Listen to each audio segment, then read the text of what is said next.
नमस्कार, अभिनंदन, आभार। मैं राकेश कुमार अमेरिका स्थित अंतर्राष्ट्रीय हिंदी समिति के जागृति मंच पर आप सभी का हार्दिक स्वागत और अभिनंदन करता हूं। अंतर्राष्ट्रीय हिंदी समिति की ओर से आज के हमारे अतिथि वक्ता डॉक्टर करुणा शंकर उपाध्याय, जो वरिष्ठ प्रोफेसर हिंदी विभाग मुंबई विश्वविद्यालय से हैं, का हार्दिक स्वागत और अभिनंदन करता हूं और उनका आभार प्रकट करता हूं आज के व्याख्यान के लिए। आप में से बहुत से लोग ये जानते हैं कि अंतर्राष्ट्रीय हिंदी समिति पिछले 40 से अधिक वर्षों से हिंदी के प्रचार प्रसार में लगी है। समिति के इस प्रयास के कई आयाम हैं जिस पर हिंदी समिति कार्यरत रही है, जैसे बच्चों की शिक्षा, कवि सम्मेलन और त्रैमासिक पत्रिका विश्वा का संपादन। आपको शायद ये विदित हो कि भारत की स्वतंत्रता के इस अमृत महोत्सव वर्ष के उपलक्ष्य में अंतर्राष्ट्रीय हिंदी समिति ने हिंदी साहित्य केंद्रित अपने नए जागृति की शुरुआत की।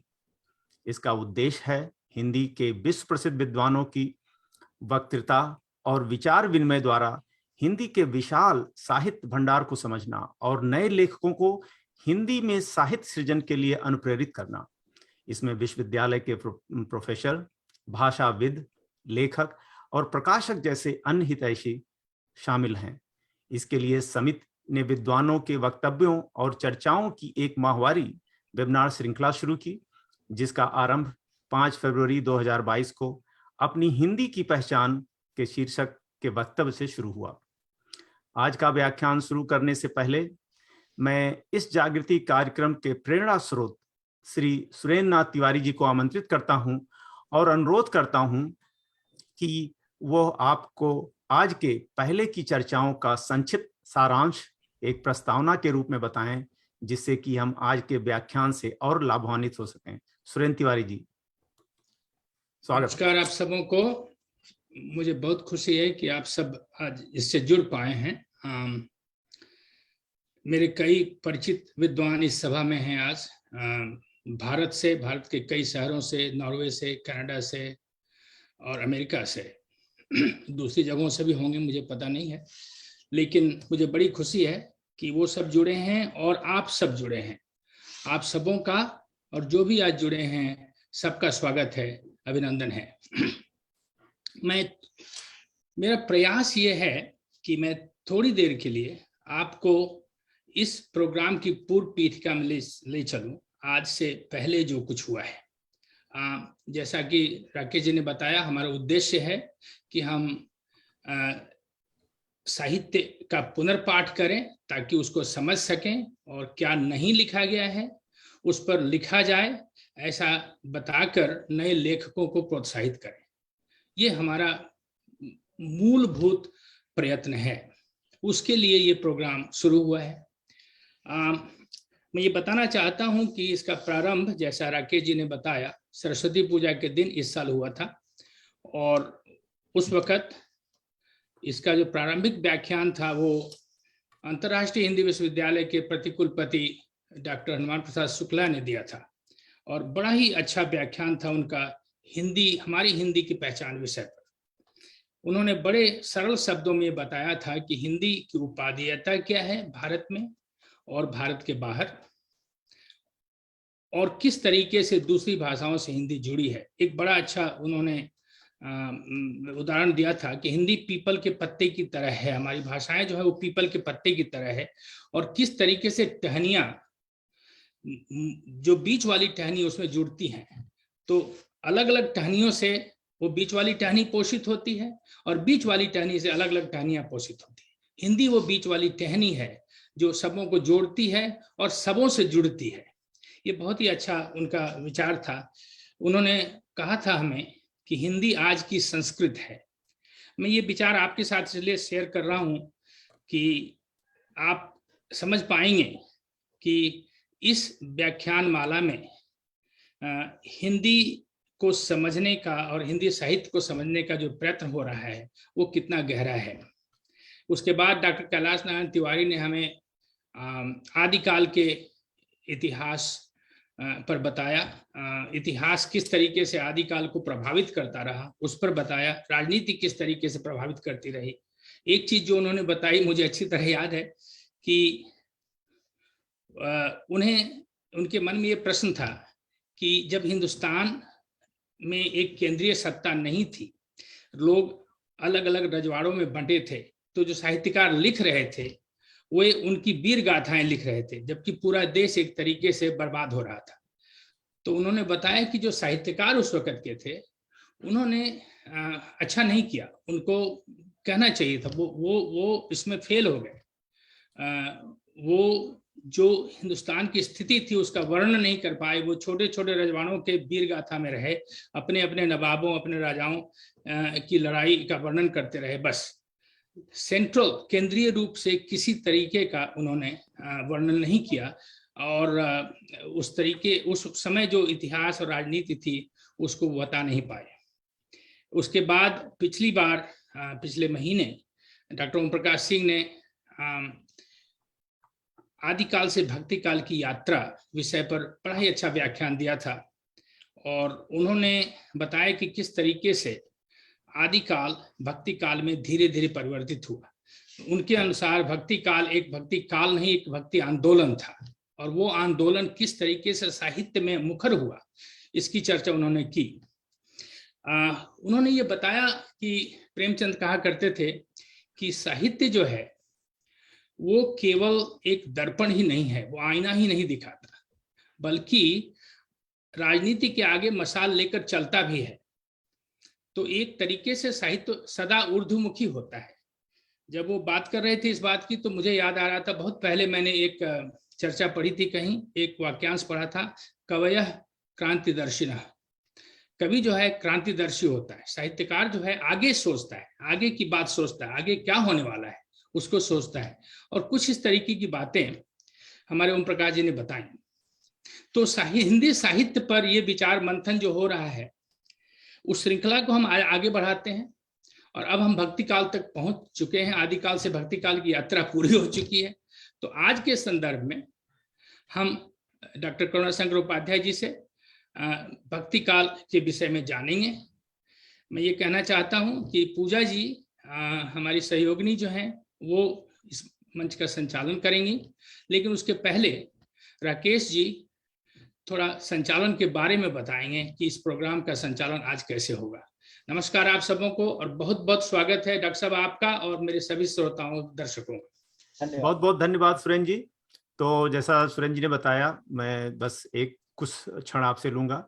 इस कड़ी के व्याख्यान से पहले मैं आपको इसकी रूपरेखा के बारे में बताना चाहूंगा। आज हमारे अतिथि विद्वान का व्याख्यान लगभग 40 मिनट तक होगा। उसके बाद 10 से 15 मिनट के लिए प्रश्न उत्तर का सत्र होगा, जिसमें हमारे विद्वान आपके प्रश्नों का उत्तर देंगे। आप अपना प्रश्न, टिप्पणियां और सुझाव फेसबुक पर लिखें जो हम तक पहुंचेंगे।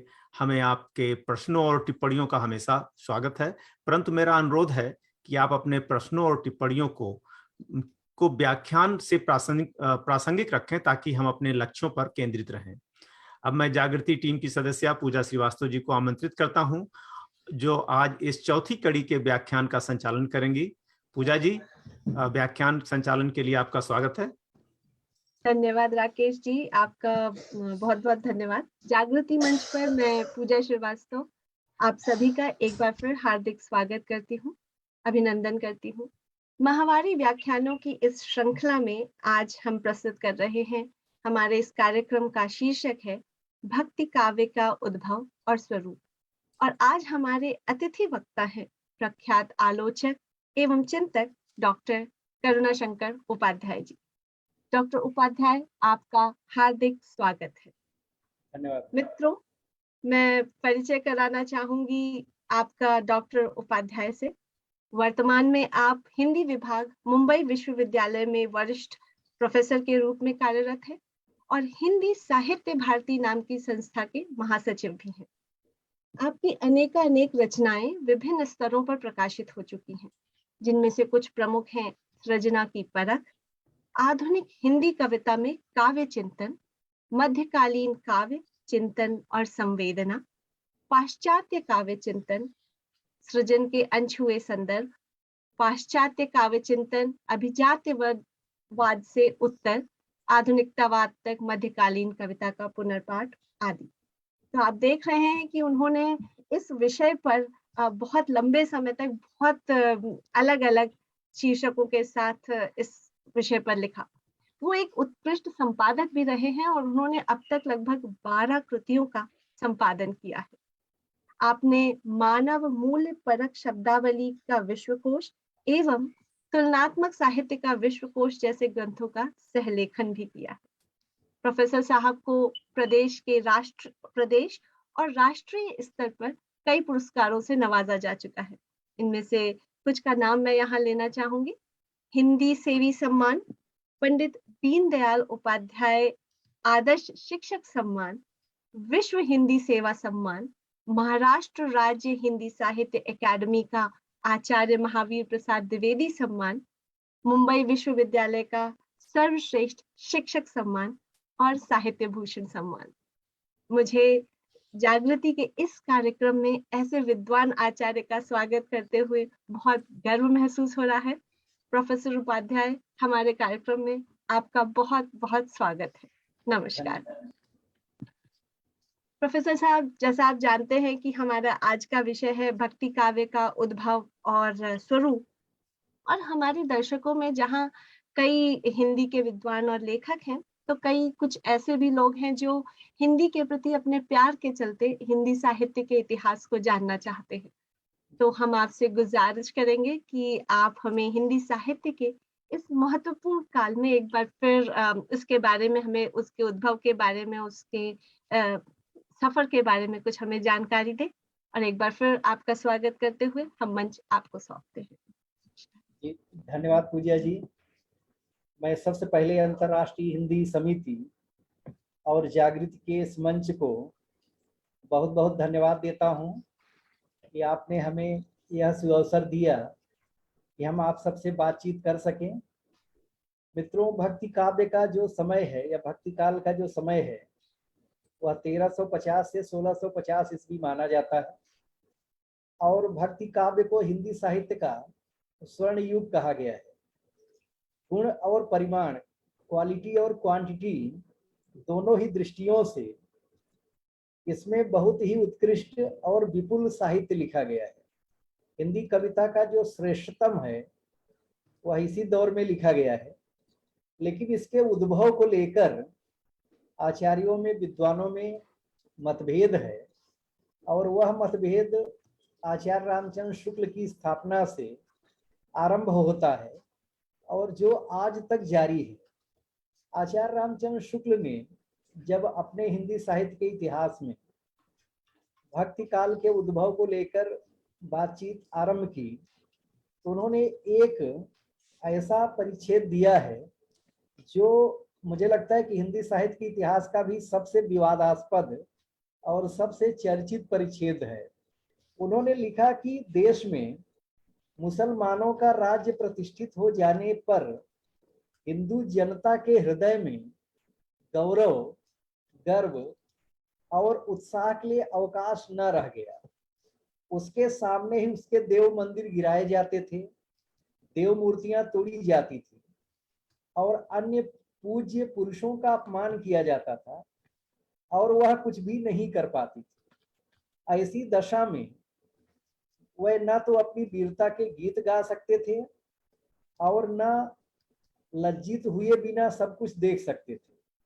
आगे चलकर जब मुस्लिम साम्राज्य और फैल गया और परस्पर लड़ने वाले स्वतंत्र बड़े राज्य भी नहीं रहे, तो इस भारी उलटफेर के कारण हिंदू जनता में एक राजनीतिक उदासीनता पैदा होती है, एक उदासी छाई रहती है।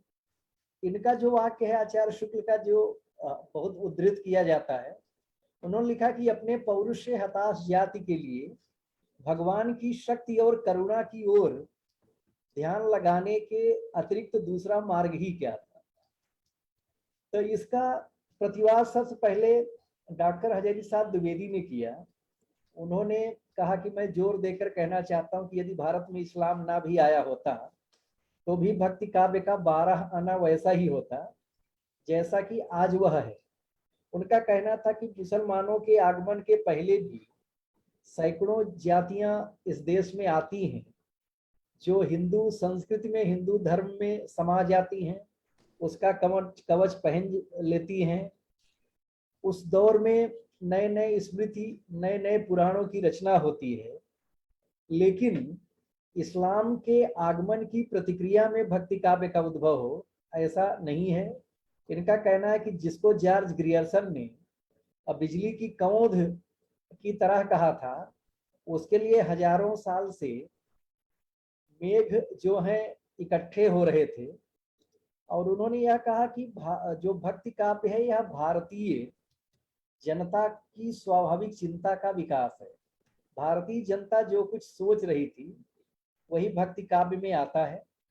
मित्रों, भक्ति काव्य को लेकर के एक और स्थापना है कि भक्ति का उद्भव आलवार भक्तों के माध्यम से तमिलनाडु में हुआ। एक दोहा ही है कि भगति द्राविड़ उपजी, लाए रामानंद, प्रगट किया कबीर ने सप्तद्वीप नौखंड। तो अब जैसे जैसे हम सब जानकारियां बढ़ा रहे हैं तो देख रहे हैं कि न तो इस्लाम की प्रतिक्रिया में भक्ति काव्य के उद्भव को पूरी तरह सही माना जा सकता है, और न ही यही माना जा सकता है कि आलवार भक्तों के कारण ही भक्ति काव्य का उद्भव हुआ। उसका एक बहुत बड़ा कारण यह है कि जब हम और पीछे जाते हैं तो आप देखते हैं कि वैदिक काल में ही शिव, विष्णु और दुर्गा की पूजा होती है। कृष्ण ने, जिनका जो समय है, महाभारत का युद्ध जो है 3100 ईस्वी पूर्व माना जाता है, तो 5300 साल पहले कृष्ण ने इंद्र पूजा पर जब रोक लगवाई, एक प्रकार से उन्होंने ही वैष्णव धर्म की प्रतिष्ठा करवा दी थी। और जब वैदिक यज्ञ के विरोध में आंदोलन चले, उनमें एक राजा वश्चैर द्यौपरी थे, जिनके समय जो है भक्ति साधना का आरंभ माना जाता है। यहाँ तक कि आप देखेंगे ऋग्वेद में भी भक्त, भक्ति, भागवत शब्द जो है मिलता है, यानी जो हमारी भक्ति की परंपरा है वह प्राचीनतम है, हम ऐसा कह सकते हैं। और उस समय तक विश्व में एक प्रतिष्ठित देवता थे। यही बात जब आगे बढ़ती तो आप देखते हैं कि यह हरि के प्रति अनन्य भाव की जो भक्ति साधना है, जिसको हम पूजा विधि और सात्वत विधि के नाम से जानते हैं, यह रामायण में भी, महाभारत में भी, पुराणों में भी और लगातार उस समय तक चर्चित रही है और समाज में प्रचलित रही है। ऐसा माना जाता है कि वासुदेव कृष्ण और वासुदेव धर्म की प्रतिष्ठा जो है उसी समय कृष्ण के समय ही हो गई थी। वासुदेव संकर्षण की आराधना पर केंद्रित जो भागवत धर्म है वही वैष्णव धर्म में रूपांतरित हुआ है। तो इसलिए हम इतिहास में इसको बहुत पीछे ले जा सकते हैं। और जब हम विक्रम संवत के 3री शती पूर्व तक जाते हैं तो पाते हैं कि वासुदेव धर्म पद्धति जो है उस समय पांचरात्र पद्धति और भागवत धर्म में पूरी तरह से रूपांतरित हो रहा था। राम और कृष्ण की भक्ति का विकास जो है ऐसा माना जाता है किसी परंपरा में हुआ है। गुप्त काल में भी जो वैष्णव भक्ति भावना है वह बहुत समृद्ध थी, और गुप्त वंशी राजाओं को, चाहे समुद्रगुप्त हो या चंद्रगुप्त, विक्रमादित्य हो, स्कंदगुप्त हो, इन सब को परम भागवत कहा गया है। और मजेदार बात यह है कि 7वीं से 14वीं शती के बीच आलवार भक्त जो है वह भक्ति को एक आंदोलन की तरह तमिलनाडु में आरंभ करते हैं, और उसी समय उत्तर भारत में श्रीमद् भागवत पुराण की रचना होती है। तो हम यह नहीं कह सकते हैं कि आलवार भक्तों के कारण ही भक्ति आंदोलन आता है। हमें यह देखना होगा कि कहीं न कहीं बहुत सारे कारण हैं, बहुत सारे प्रेरक तत्व हैं। जब बहुत सारी चीजें एक साथ इकट्ठी होती तो भक्ति जो है एक राष्ट्रीय आंदोलन का रूप ग्रहण करती है। इसलिए हम कह सकते हैं कि उत्तर भारत में भक्ति अनेक प्रभावों से संपन्न होकर पौराणिक ऋषियों द्वारा पुरस्कृत हो रही थी। और हमारे यहाँ देवालयों में रागात्मिका और वैधि दोनों प्रकार की भक्ति स्वीकृत थी। जो शक्ति प्रधान भक्ति थी वो रागात्मक थी, आनंदमयी तांत्रिक व्यवस्था चल रही थी। फिर आगमिक साधना भी भक्ति काल तक प्रचलित थी। यहाँ एक और महत्वपूर्ण बात है कि जितने आचार्य आते हैं, वैष्णव आचार्य जिनको हम रामानंद हैं, रामानुजाचार्य हैं या मध्वाचार्य हैं, गोविंद स्वामी है, छीत स्वामी है, सारे के सारे आचार्य जो हैं ये सब के सब कहीं न कहीं शंकराचार्य के अद्वैतवाद का विरोध करते हैं। तो शंकराचार्य के अद्वैतवाद का जो इन लोगों ने विरोध किया वो एक प्रकार से अद्वैत दर्शन का विरोध नहीं था, और इसको भी बहुत कम लोग समझ पाए हैं। वह मूल रूप से शंकराचार्य के अद्वैत दर्शन में चिन्मयी शक्ति या महामाया की अनुपस्थिति है, जो शक्ति की अवधारणा है वह अद्वैत दर्शन में नहीं आती। इस कारण से वैष्णव आचार्यों ने जिसे कहें कि शंकराचार्य के अद्वैत दर्शन का विरोध किया, उनका खंडन किया। और भक्तिकालीन साधना में आप देखेंगे कि जो शक्ति साधना है वह बहुत महत्वपूर्ण है, और चिन्मयी शक्ति को ही आह्लादनीय शक्ति बना करके भक्ति काल के कवि जो हैं सीता और राधा के रूप में उपस्थित करते हैं। आप कह सकते हैं कि सीता और राधा के रूप में एक रस धारा का विकास होता है। ये सारे के सारे कवि जो भक्ति काल के हैं, कहीं न कहीं एक दो अपवादों को अगर छोड़ दिया जाए, विशेष करके तीन जो बहुत बड़े कवि हैं, वो चाहे मलिक मोहम्मद जायसी हों, चाहे सूरदास हों, चाहे तुलसीदास हों, ये सब नारी जाति के परम शुभ चिंतक हैं। ये नारी अधिकारों की वकालत करते हैं और नारी के सम्मान को लेकर के बहुत सचेष्ट और सतर्क कवि हैं। इसलिए कहीं न कहीं दो तीन बातें हम लोगों को ध्यान में रखनी होगी कि वह यह है कि भक्ति काव्य के उद्भव के अनेक कारण हैं, और वह बहुत सारे कारण जब एक साथ इकट्ठे होते हैं तब वह राष्ट्रव्यापी आंदोलन का रूप धारण करता है। और भक्त कवि किसी क्षेत्र विशेष तक सीमित नहीं थे, यह सही मायने में एक राष्ट्रीय आंदोलन था। अगर सिंध प्रांत में रोहल दास की वाणी लिखी जाती है तो आप देखेंगे कि उत्तर भारत में पंजाब वगैरह में गुरु नानक देव आते हैं, फिर कबीर और दूसरे संत कवि आते हैं, जायसी, सूर, तुलसी, सारे सूफी कवि आते हैं, और राजस्थान में संत जाम्भो जी, बिल्हो जी वगैरह आते हैं, और गुजरात में नरसिंह मेहता आते हैं, महाराष्ट्र में आप देखेंगे संत नामदेव हैं, स्वामी समर्थ रामदास हैं, और स्वयं वहाँ भावार्थ रामायण के रचयिता एकनाथ हैं। तो संतों की एक विराट परंपरा आती है। दक्षिण में पुतन्ना आते हैं, तमिलनाडु में आलवार भक्त आते हैं, बंगाल में चैतन्य महाप्रभु आते हैं, आसाम में जो है शंकर देव आते हैं। तो सही मायने में अगर हिंदी कविता का कोई राष्ट्रीय आंदोलन है तो वह भक्ति काव्य है जो राष्ट्रव्यापी है। और इसमें सबसे बड़ी बात यह है, इसके जो कवि हैं वह भी हर वर्ग से हैं। इसमें ब्राह्मण भी कवि हैं, क्षत्रिय भी कवि हैं, वैश्य भी कवि हैं, और ऐसी जातियों के कवि हैं जिनका कवि होना या भक्त होना ही जाति प्रथा का निषेध था। इसलिए भक्ति काव्य के स्वरूप पर जब हम आते हैं तो भक्ति काव्य का जो सबसे महत्वपूर्ण अंश है वह यही है कि यह अपनी भक्ति मार्ग सबके लिए खुला है। तुलसीदास ने तो यहाँ तक लिख दिया कि पुरुष नपुंसक नारी व जीव चराचर कोई, पुरुष हो, किन्नर हो, स्त्री हो, इस संसार का कोई भी चर अचर जीव हो, सबके लिए भक्ति मार्ग खुला है। यानी चराचर जगत का समावेश जो है इस भक्ति मार्ग में होता है। यह बहुत बड़ी व्यापक अवधारणा है। दूसरी बात यह है कि पहली बार भारतीय समाज जो है अपनी बुराइयों से और जो सामंती दौर था, जो सामंती शोषण का एक चक्र था, उससे जूझता है, टकराता है।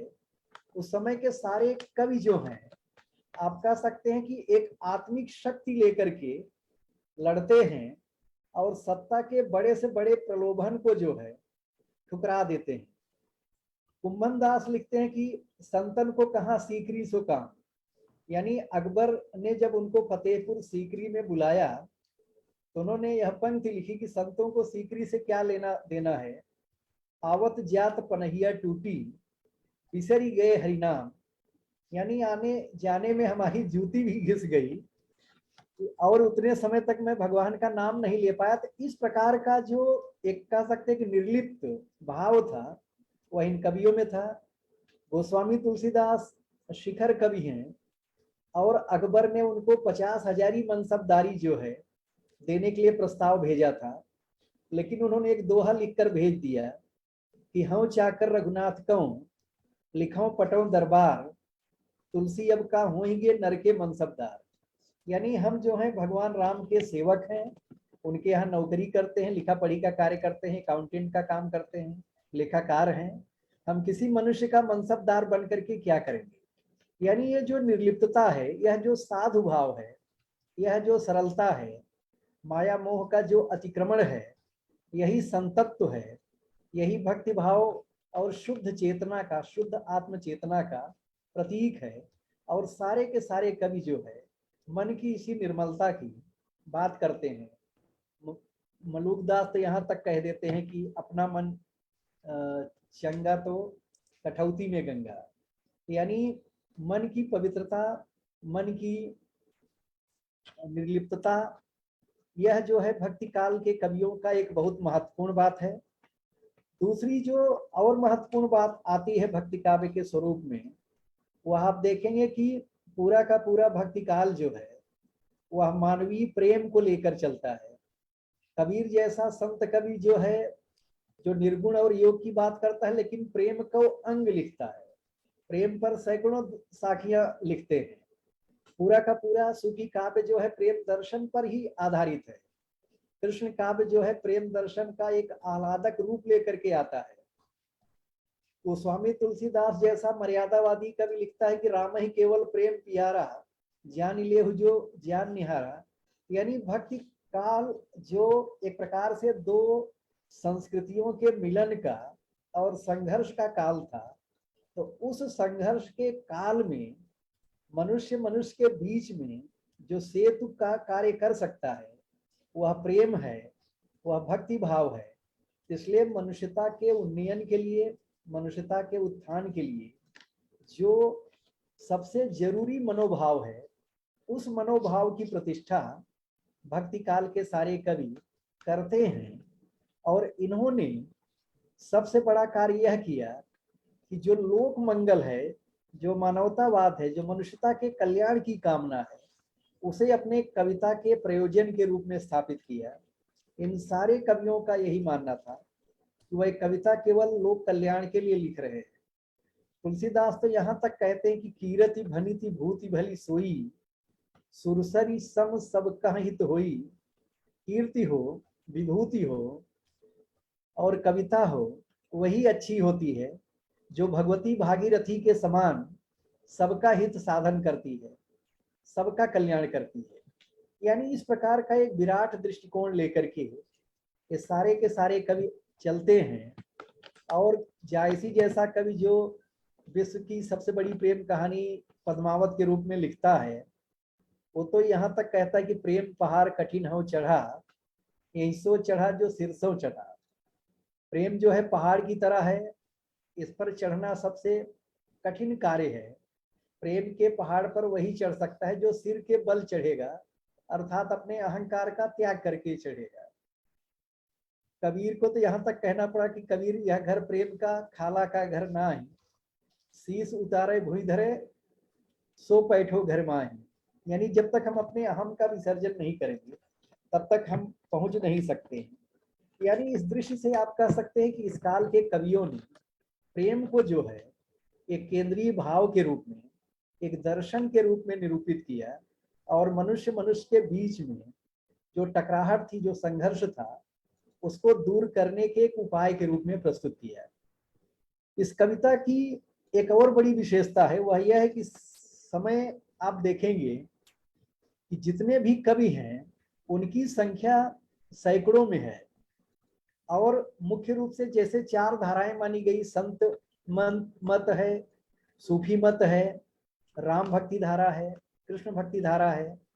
इन चारों को मिला करके पूरा का पूरा भक्ति काव्य बनता है। तो चारों धाराओं के कवि जो हैं इतने प्रयोग करते हैं। कविता और काव्य शास्त्र की प्रयोगशाला है भक्ति काव्य जो है, कविता और काव्य शास्त्र की प्रयोगशाला है।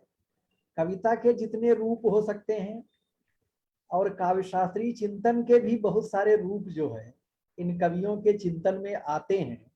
तो इस दृष्टि से भी इस आंदोलन का, इस काव्य का बहुत ज्यादा महत्व है। सारे के सारे कवि जो है सामाजिक प्रतिबद्धता लेकर चलते हैं, मानवीय प्रतिबद्धता लेकर चलते हैं, और वह कहीं न कहीं जो है यह स्थापित करने का कार्य करते हैं कि जो हमारे समाज की बुराइयां हैं, जो वर्जनाएं हैं, जो रूढ़ियां हैं, जो विसंगतियां हैं, इनको कैसे दूर किया जाए। कबीर जब कहते हैं कि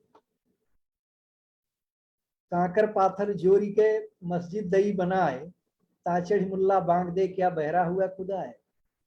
जायसी जैसा कवि जब पद्मावत लिखता है तो उसमें यह दिखाने का प्रयास करते हैं, वह अलाउद्दीन खिलजी की तुलना जो है रावण से करते हैं, और रत्नसेन और पद्मावती की तुलना जो है राम और सीता से करते हैं। इन कवियों ने समाज की जितनी बुराइयां हैं उनकी तरफ जो है बड़ा ही प्रखर काव्यात्मक आक्रमण किया है। वो चाहे जाति प्रथा के निषेध का मसला हो, चाहे नारी अधिकार की वकालत हो, चाहे समाज में अत्याचार और शोषण का सवाल हो, चाहे सामंती व्यवस्था का सवाल हो। गोस्वामी तुलसीदास तो सामाजिक प्रतिबद्धता के ही कवि माने जाते हैं। उन्होंने तो एक प्रकार से राम को न केवल उच्चतम मूल्यों का संश्लिष्ट रूप बतलाया, बल्कि उन्होंने राम के माध्यम से शक्तिशील और सौंदर्य तीनों का एक साकार विग्रह हमारे सामने उपलब्ध कराया। और राम के माध्यम से वह प्रतिज्ञा करवाते हैं कि निश्चरहीन करौ मही, भुज उठाई पनकीन, सकल मुनिन के आसमन ही जाय जाय सुख दिन।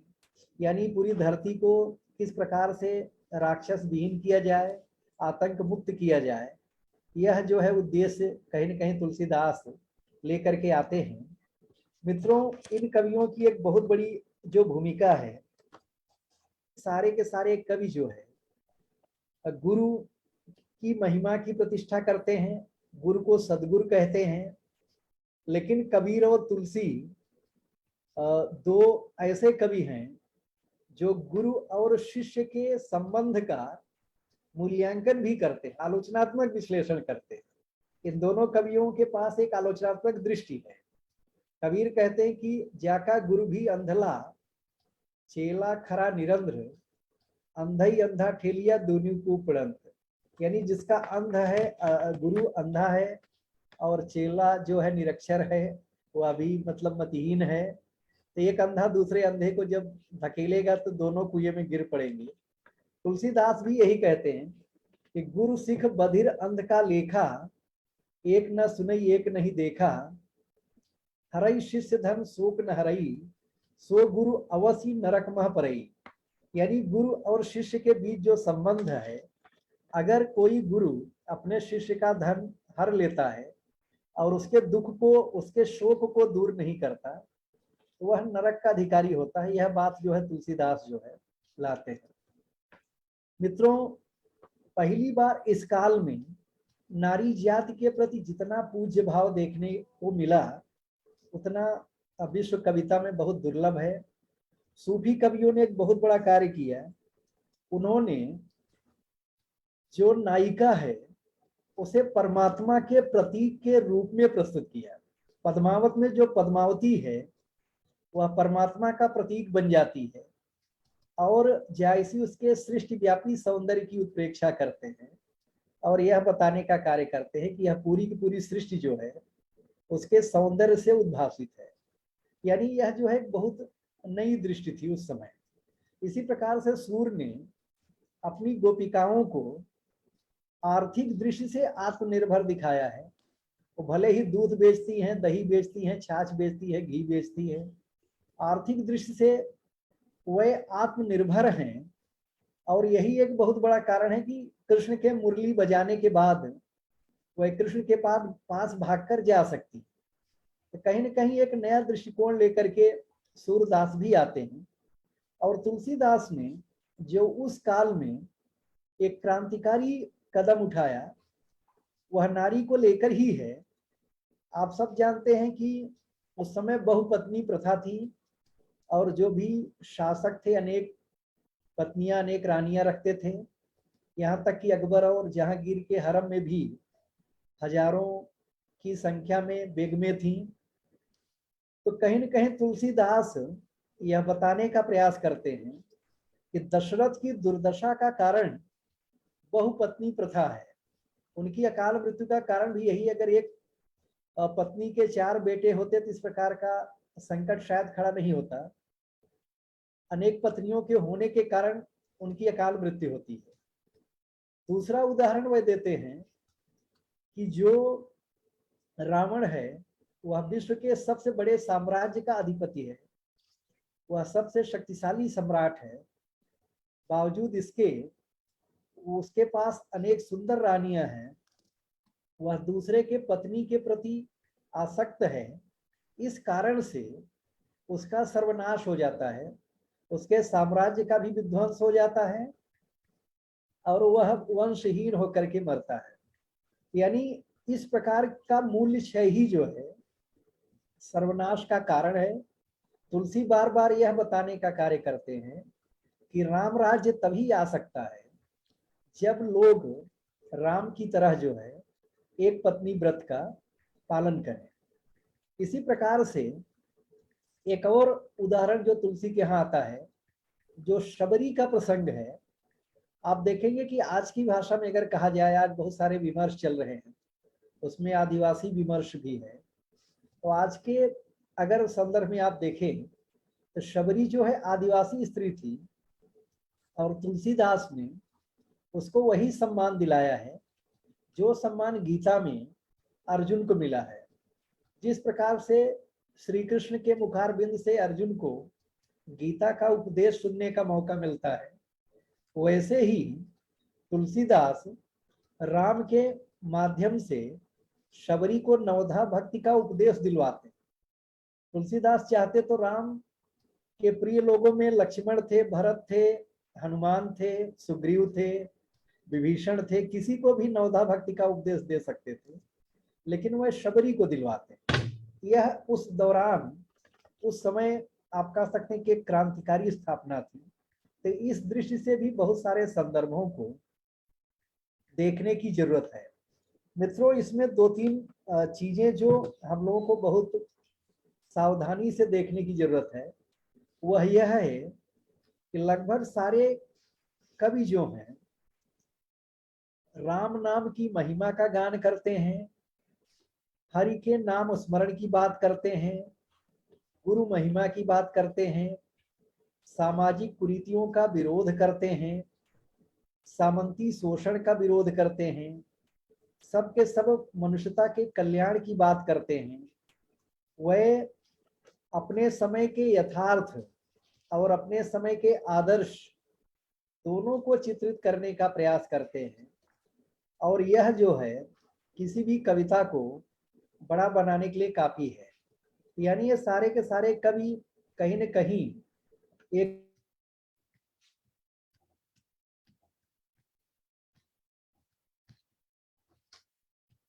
हृदय से, निर्लिप्त हृदय से कविता करते हैं। कविता किसी आग्रह से या प्रयास से नहीं करते, कविता को वे अपनी जीवनचर्या का अंग बना लेते हैं। कविता एक प्रकार से उनकी जीवन शैली है, उनके जिंदगी का हिस्सा बन जाती है। इसलिए कबीर जो है झीनी झीनी बीनी चदरिया जैसा पद लिखते हैं, जुलाहा का कार्य करते हुए लिखते हैं। जायसी जो है स्वयं कृषि कर्म करते थे। रैदास जो है बार बार अपने को मोची के रूप में चित्रित करते हैं। तो ये सारे के सारे कवि कहीं न कहीं किसी न किसी पेशे से जुड़े थे और अपने पेशे के प्रति इनमें गर्व का भाव था और उस कर्म के साथ भक्ति और कविता को उन्होंने अपने जीवन का अंग बना लिया था।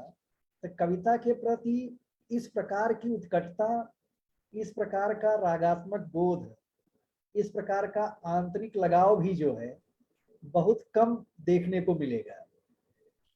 दूसरी बात यह है कि इन सारे कवियों ने में कुछ ही कवि ऐसे हैं जो बहुश्रुत थे, बहुपठित थे।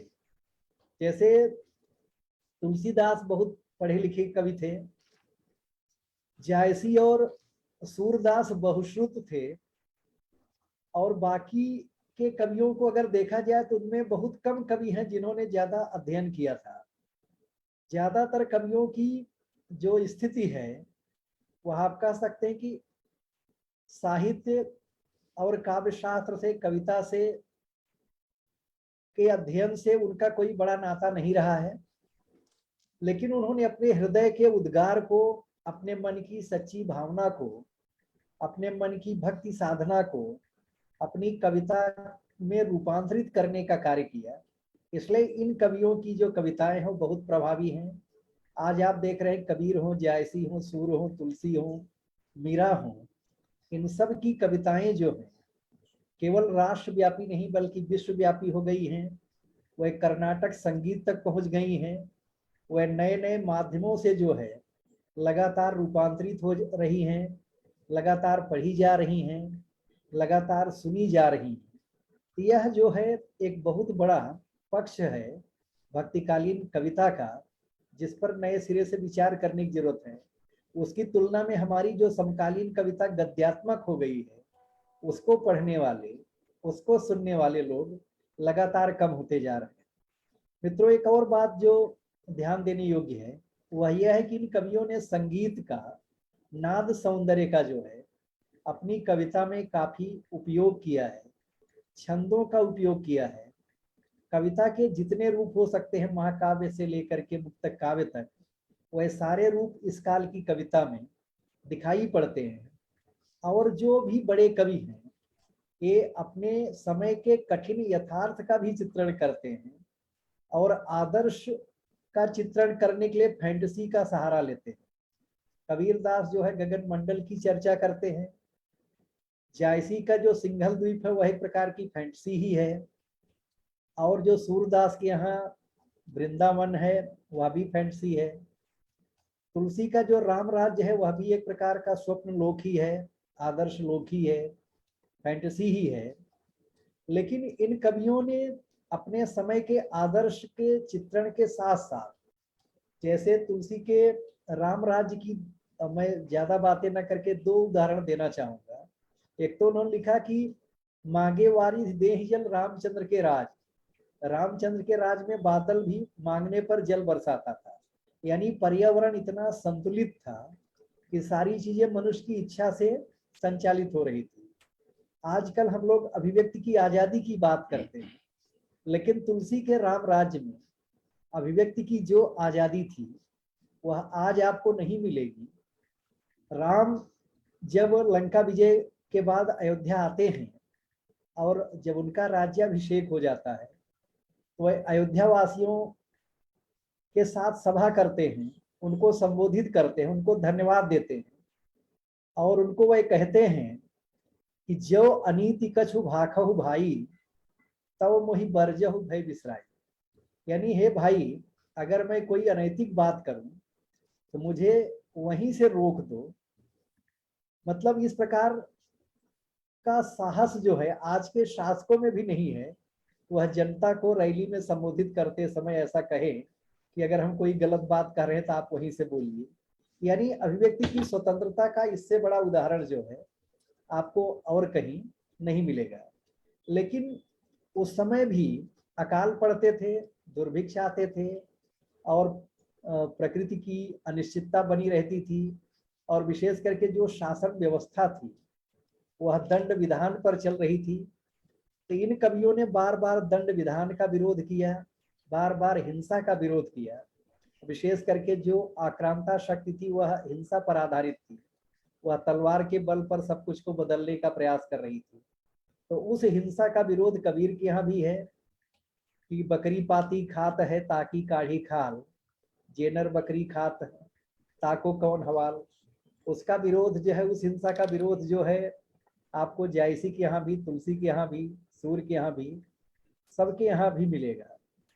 दंड कराल कठोर की निंदा जो है तुलसीदास बार बार करते हैं, और राम राज्य में तो उन्होंने कह दिया था कि दंड जतिन कर भेद।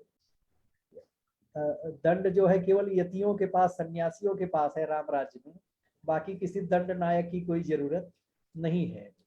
लेकिन जब एक कवि आदर्श का चित्रण करता है, वही जब अपने यथार्थ पर आता है, तो जो वास्तविकता है उसके चित्रण में वही कवि कितना आक्रामक हो सकता है, ये भी आप देखेंगे।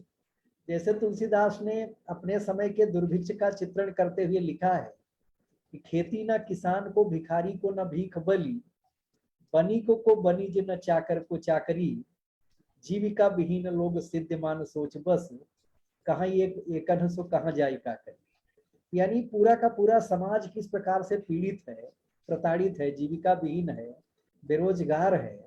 पूरे समाज का चित्र एक पद में वह जिस ढंग से अंकित करते हैं, यह जो है बड़े कवि का लक्षण है। तो इस ढंग से आप देखेंगे कि इन कवियों ने केवल अच्छी बातों की चर्चा नहीं, केवल भक्ति की चर्चा नहीं की है, बल्कि एक कवि के जो सामाजिक सरोकार होते हैं, जो मनुष्यता के सरोकार होते हैं, जो मानव जाति के सरोकार होते हैं, उन तमाम सरोकारों को लेकर के आते हैं।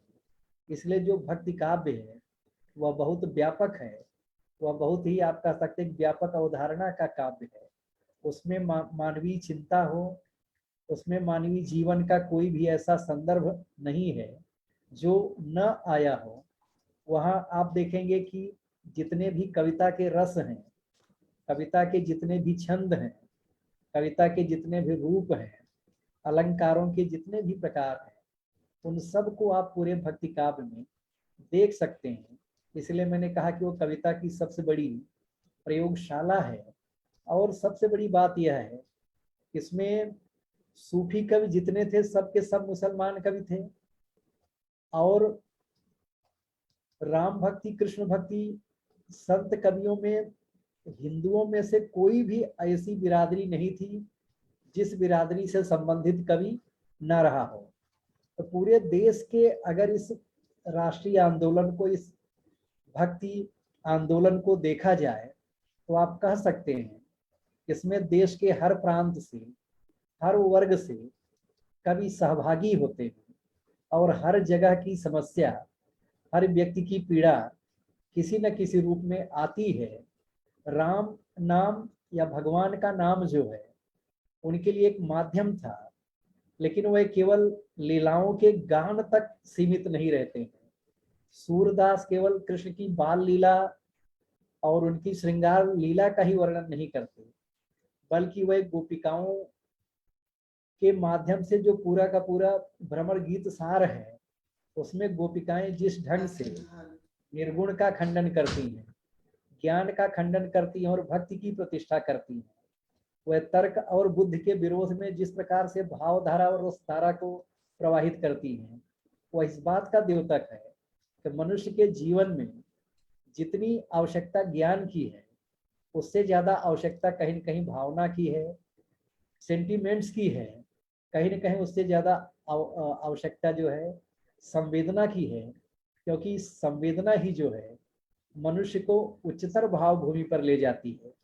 ये सारे के सारे कवि जो है मनुष्य को बेहतर बनाने का कार्य करते हैं, उसे संवेदनशील बनाने का कार्य करते हैं, उसके भीतर मानवीय भावों को का एक प्रकार से उन्नयन करते हैं, जगाने का कार्य करते हैं। और इसीलिए भक्ति काव्य के बारे में कहा जाता है, इसमें युग युगांतर को प्रेरित करने की शक्ति है, प्रभावित करने की शक्ति है, और सबको रसमग्न करने की शक्ति है। इसलिए भक्ति काव्य नए सिरे से, आज जब वैश्वीकरण की आंधी चल रही है और जब हम उत्तर आधुनिकता के नाम पर, पोस्ट मॉडर्निटी के नाम पर लेवतार और बौद्रिया मूल्य मीमांसा को ही खारिज कर रहे हैं, मानव मूल्य की अवधारणा को ही खारिज कर रहे हैं, तब भक्ति काल के कवि हमें फिर याद आते हैं, क्योंकि वह मानवीय मूल्यों की प्रतिष्ठा करने वाले कवि हैं। वह बार बार सत्य की बात करते हैं, हिंसा की बात करते हैं, धर्म की बात करते हैं, सदाचार की बात करते हैं, यानी मानवीय प्रेम की बात करते हैं। जिन मूल्यों को मानवीय सभ्यता ने हजारों साल की विकास यात्रा में अर्जित किया है, उन मूल्यों का अगर कोई विश्वकोश है तो वह भक्ति काव्य है। और भक्ति काव्य का मूल्यांकन जो है इस दृष्टि से भी होना चाहिए। और अंतिम बात जो मैं कहना चाहूँगा, उसके बाद मैं चाहूँगा कि आप लोग चर्चा करें, वह यह है कि कविता का जो अभिव्यंजना पक्ष है, आप देखेंगे कितनी भाषाओं में कविताएं लिखी जा रही। अगर रोहलदास जो है सिंध की जो हिंदी थी उसमें लिख रहे थे, तो संत नामदेव की हिंदी जो है मराठी मिश्रित हिंदी है, और जो गुरु नानक देव हैं उनकी पंजाबी मिश्रित है। संत जाम्भो जी हो या राजस्थान के बिलो जी हो, जो भी कवि हैं उनकी राजस्थानी मिश्रित हिंदी है। अब नरसिंह मेहता गुजराती में लिखते हैं, वैष्णव जन तो तेने कहिए जे पीर पराई जाने रे, लेकिन ये हिंदी जगत में उन गुजरात से ज्यादा प्रसिद्ध पंक्तियां हैं। इसी प्रकार से शंकर देव हो, चैतन्य महाप्रभु हो, इन सब की रचनाएं हिंदी जगत में व्याप्त रही हैं। तो हिंदी पट्टी जो है, वहाँ के कवियों की कविताएं जितनी हिंदी जगत में प्रसिद्ध रही या पढ़ी जाती हैं, उसी भाव से और उसी आप कह सकते हैं चाव से हिंदी जगत जो है हिंदीतर भाषी कवियों की कविताओं को भी पढ़ता है, क्योंकि इन सारे कवियों की जो भावना है वह एक है, उनका उद्देश्य एक है। वह जब बड़े उद्देश्य को लेकर काव्य रचना करते हैं तो उनके लिए भाषा कोई बैरियर नहीं रह जाती है। एक प्रकार से इन सारे भक्तिकाल के कवियों ने, कोई अवधी में लिख रहा है, कोई भोजपुरी मिश्रित अवधी में लिख रहा है, कोई ब्रज भाषा में लिख रहा है, कोई बुंदेली में लिख रहा है। तो इन सारे कवियों की जो भाषिक आप कह सकते हैं सीमाएं हैं, वह अतिक्रमित हो जाती हैं। इसलिए जैसे आचार्य शुक्ल ने कबीर के बारे में कहा कि उनकी भाषा पंचमेल खिचड़ी अथवा सदुकड़ी है, एक प्रकार की मिश्रित भाषा का इस दौर में विकास भी होता है, जो पूरे देश को एक सूत्र में जोड़ने का कार्य करती है, संचार और संवाद का जरिया बनती है।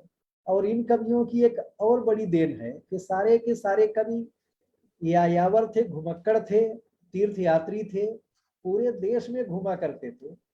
और इनमें से अधिकांश कवियों में जो उनके समय के थे, आपस में उनकी मुलाकात भी हुई है, उनकी वार्ताएं भी हुई हैं।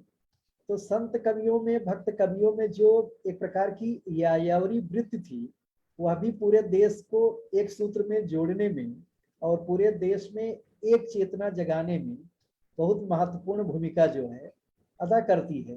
कहीं न कहीं भारतीय समाज को जोड़ने की दृष्टि से, संगठित करने की दृष्टि से, उसके आत्मबल को बनाए रखने की दृष्टि से भक्ति काल के कवियों का बहुत बड़ा योगदान है।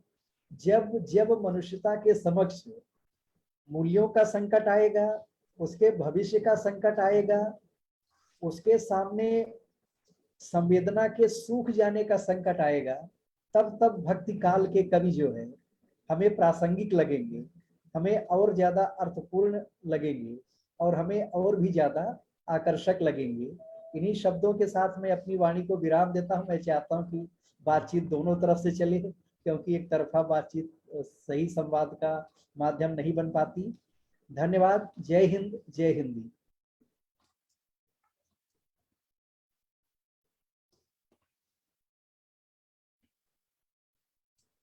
मैडम आप म्यूट हैं। माफी चाहती हूँ। बहुत बहुत धन्यवाद प्रोफेसर साहब, आपने भक्ति काल का जो ये चित्रण किया है हम लोगों के सामने, एक बार फिर से ऐसा लगा जैसे हम भक्ति काल के साथ प्रेम में पड़ गए हों। आपने जो उदाहरण दिए वो वाकई सारे के सारे ऐसे हैं कि हम अपनी बोलचाल की भाषा में उनको बहुत प्रयोग करते हैं। और जो आपने प्रासंगिकता की बात की वो बिल्कुल पॉइंट ऑन है कि जब भी समाज में संवेदना और इसका अकाल होता है, हम वापस इन्हीं दोहों और कविताओं के पास वापस जाते हैं, इनमें अपना मानवीय मूल्यों को ढूंढने की कोशिश करते हैं। आपने जो भक्ति काल के बारे में बताया कि कोई जाति बाध्यता नहीं थी, आपने बताया कि उस समय के बड़े यायावर कवि थे, निर्लिप्त भाव था। और जो बहुत इंटरेस्टिंग बात जो आपने कही कि महिलाओं को बहुत सम्मान और उनकी अस्मिता और उनकी आत्मनिर्भरता को कवियों ने ऊपर रखा है, इस बात का थोड़ा हम लोगों को क्लियर नहीं थी, लेकिन आपने जिस तरह से बताई तो उसका बहुत बहुत धन्यवाद। बहुत ही अच्छा आपका संवाद रहा। और हमारे पास कुछ प्रश्न आए हैं जो हम आपके सामने रखते हैं। इसमें एक प्रश्न तो ये है, आपने बताया था कि भक्ति काल की शुरुआत को ऐसा माना जाता है कि मुस्लिम जब इस्लाम का अतिक्रमण हुआ तो उससे भक्ति काल का उद्भव होना शुरू हुआ, उसकी वजह से। तो हमारा ये प्रश्न आया, क्या ये एक, आपने शायद पहले इसको कवर भी किया था, पर क्या यही एक कारण था या कुछ और भी कारण था उसके पीछे जब भक्ति काल का उद्भव हुआ? नहीं, मैंने ये बताया कि भक्ति की जो भावना है तो वैदिक काल से अनवरत चली आई है। जी। और किस प्रकार से गुप्त काल में जो गुप्त सम्राट थे उनको परम भागवत कहा गया, और 7वीं शताब्दी में श्रीमद् भागवत पुराण की रचना होती है। 7वीं शती से 14वीं शती के बीच में आलवार भक्तों का उद्भव होता है। उत्तर भारत में उस समय अयोध्या हो और वृंदावन हो, दोनों जगह भक्ति की रसधारा अच्छी तरह से प्रवाहित हो रही थी। तो बहुत सारे कारण थे। दूसरी बात यह है कि मुसलमानों का शासन केवल मैदानी इलाके में था, बाकी पूरा भारत उस समय भी आजाद था, दक्षिण भारत पूरा का पूरा आजाद था। पूर्वोत्तर भारत में किसी भी मुस्लिम शासक की सत्ता नहीं थी। कश्मीर, लद्दाख, हिमाचल प्रदेश, उत्तराखंड, नेपाल का इलाका पूरा का पूरा आजाद था। यहाँ पर राजस्थान में भी उदयपुर, चित्तौड़गढ़ आजाद ही था। महाराष्ट्र में शिवाजी वगैरह का पूरा इलाका आजाद ही था। जी। यहाँ तक कि मध्य प्रदेश में बुंदेलखंड, नरेश, छत्रसाल जो थे वो भी आजाद थे। तो कहने मतलब यह है कि मुसलमानों का शासन हम कह सकते हैं कि भारत के एक हिस्से पर था, पूरे भारत पर उनका शासन नहीं था। और उनकी प्रतिक्रिया में भक्ति के उद्भव का सवाल नहीं था, लेकिन मनुष्य अपनी निराशा के क्षणों में ईश्वर की तरफ जाता है। तो आचार्य शुक्ल का कथन भी पूरी तरह से गलत नहीं है, लेकिन केवल एक कारण से आंदोलन नहीं खड़ा होता। जब कई चीजें आकर मिल जाती हैं तो वह एक सामूहिक चेतना का रूप धारण कर लेती हैं और उससे आंदोलन तैयार होता है।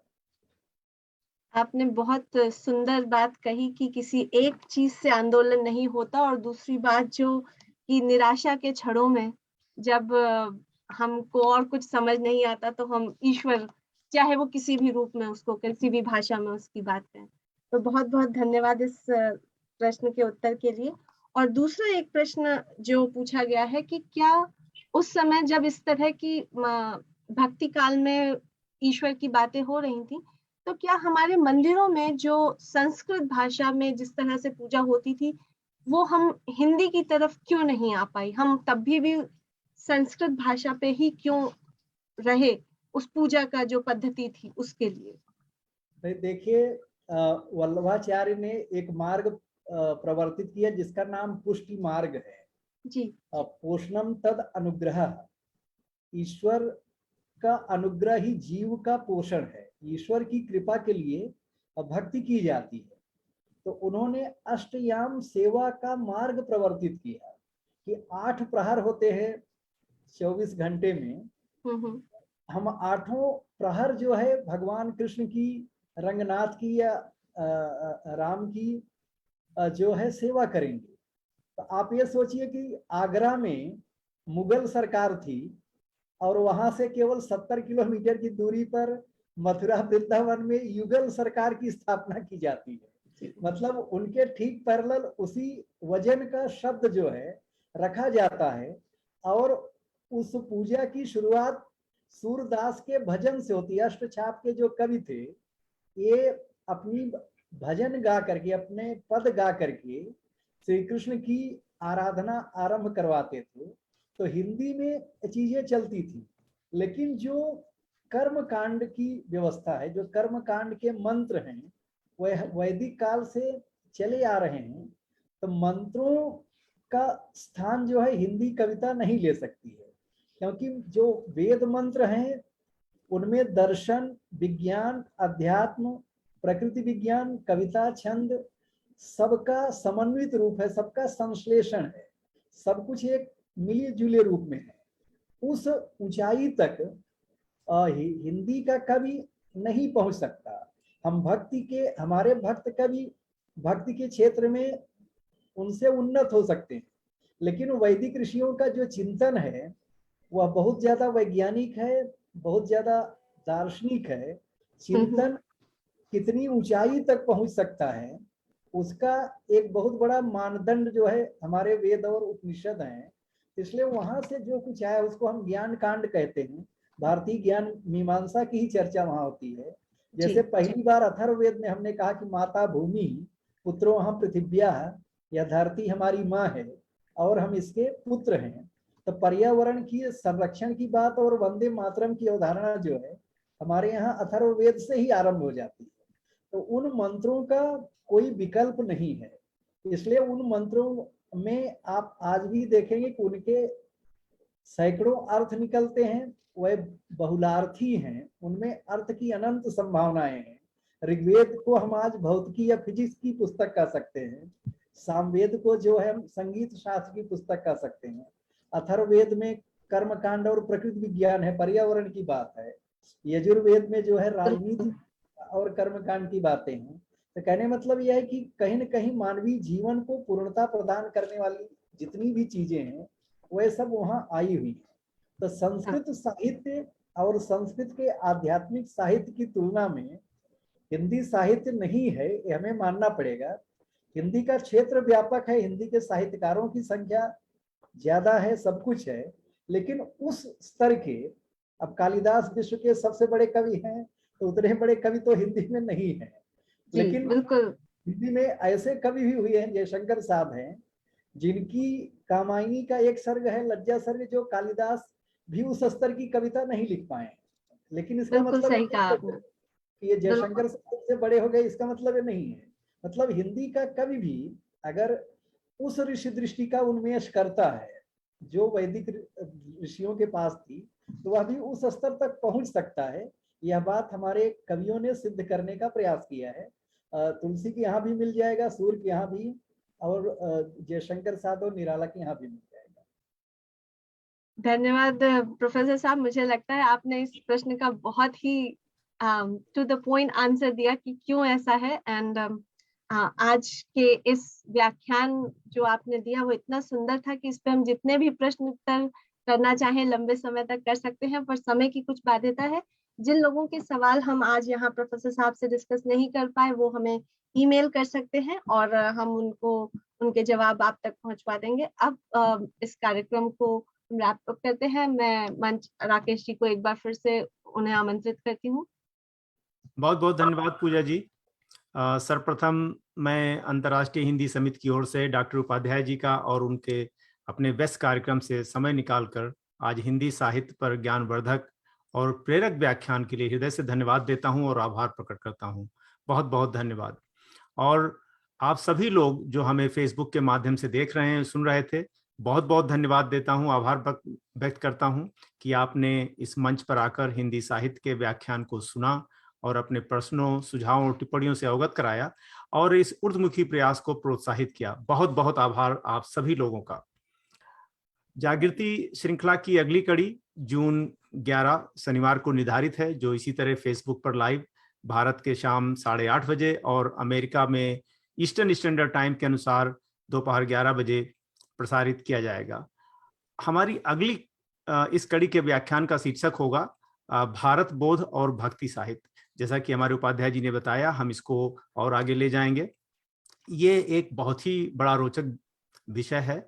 आप सब इस रोचक व्याख्यान और चर्चा के लिए आमंत्रित हैं। पुनश्च उपाध्याय जी को और आप सभी श्रोताओं को बहुत बहुत धन्यवाद। आज के व्याख्यान का कार्यक्रम यहीं समाप्त होता है। आप अपना, अपने परिवार का ध्यान रखें, स्वस्थ और प्रसन्न रहें। इन्हीं शब्दों के साथ जून 11 को आपसे पुनः मुलाकात होगी। तब तक के लिए हमें आज्ञा दें। शुभ रात्रि। धन्यवाद। नमस्कार। धन्यवाद।